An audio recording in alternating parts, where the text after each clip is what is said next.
Hey guys, welcome to my channel. My name is Lydia, and today I want to show you how to make avocado salsa, perfect for tacos or tortilla chips. Before I show you how to make this recipe, make sure you are subscribed to my channel.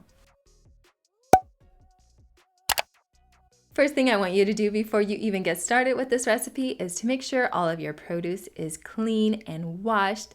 Then we are going to start on the tomatoes just because the tomatoes take the longest. So go ahead and slice them in half, and then using a spoon, go ahead and spoon out all of the seeds. You don't want any of the seeds into your salsa because it gets really watery and you don't want that. I'm just spooning my seeds and all of the other stuff that I'm going to get from the other produce into a bowl that I will be using to compost later, but you can give this to your chickens. Just try not to waste anything. Then I'm going to slice my tomatoes into thin slices. Then I'm going to chop those up into little slices, kind of like I have here. It takes a little bit of time, but trust me, this recipe is so good. So if you don't like as many tomatoes, make sure you adjust everything. I really like this salsa just because it's pretty versatile. So once every one of your tomatoes is sliced up into little bite-sized pieces, go ahead and add this to your bowl. Next, I went ahead and added my medium chopped onion that of course I did not slice on camera because I would be crying all over the place and that is not good. So I went ahead and cleaned off my board.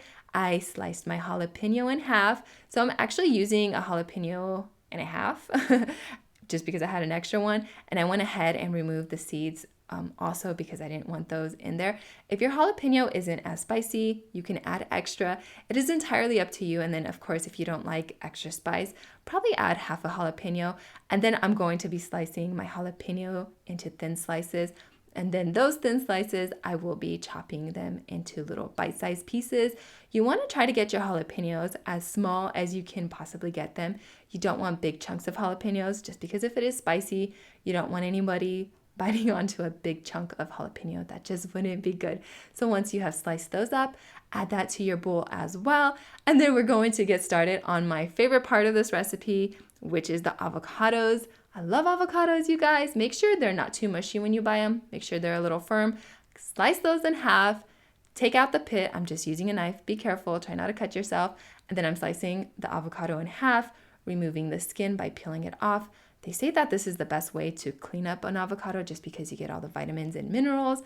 I don't know how true that is, but I believe that's what experts say. So go ahead and take your avocado out, remove the stubborn little one out, and then go ahead and chop it up into little pieces. Actually, make sure they're pretty big chunks just because the avocados tend to dissipate all throughout. So if they're really small, you kind of just get guacamole.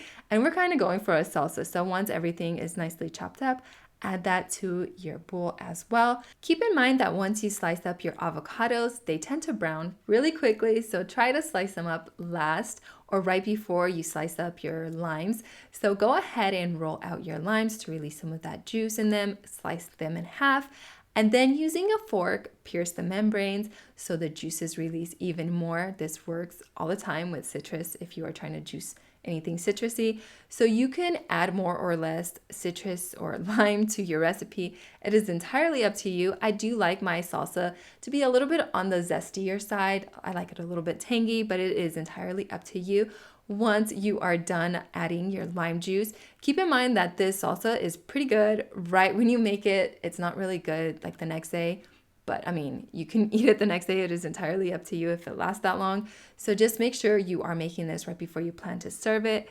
Then add in your chopped cilantro before you add it in. Make sure you're chopping it up really finely. Well, not super finely. You do want to see what you're eating. I like to have it, I don't know, just like this. And then I went ahead and added it right into my bowl as well. If you don't like as much cilantro, make sure you're adding less.